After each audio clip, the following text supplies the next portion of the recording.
RFI Soir, reportage, Hervé Guillemot.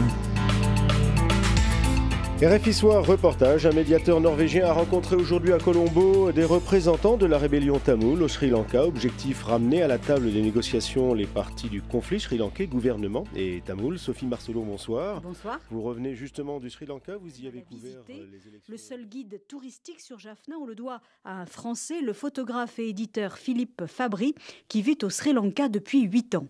Il faut vivre dans le pays, il faut vivre dans l'île depuis longtemps pour savoir ce que représentait cette région, qui a été coupée pendant 20 ans quasiment. La fameuse route que l'on appelle la A9, c'est tout un mythe pour les Sri Lankais. Et pour moi, c'était l'attrait de ce qui était inaccessible jusqu'à maintenant. Très vite, mon idée a été d'y aller. Donc le processus de paix a eu lieu en février, le temps que la route ouvre vraiment, parce qu'elle était minée, elle était prise, reprise, perdue, détruite, etc. Moi, j'y suis allé la première fois en juillet, et tenez-vous bien, j'ai emmené ma famille en vacances en août. On savait qu'il y avait une île où il y a des chevaux sauvages. Ma fille avait très envie de voir ça.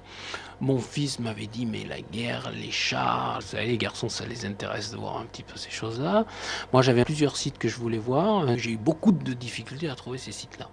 Beaucoup.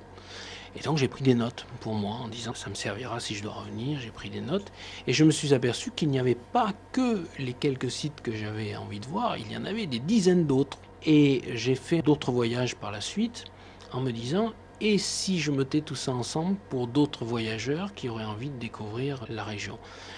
Étonnamment, quand le guide est sorti, les lecteurs les plus enthousiastes ont été des Sri Lankais, souvent Singalais mais aussi Tamouls.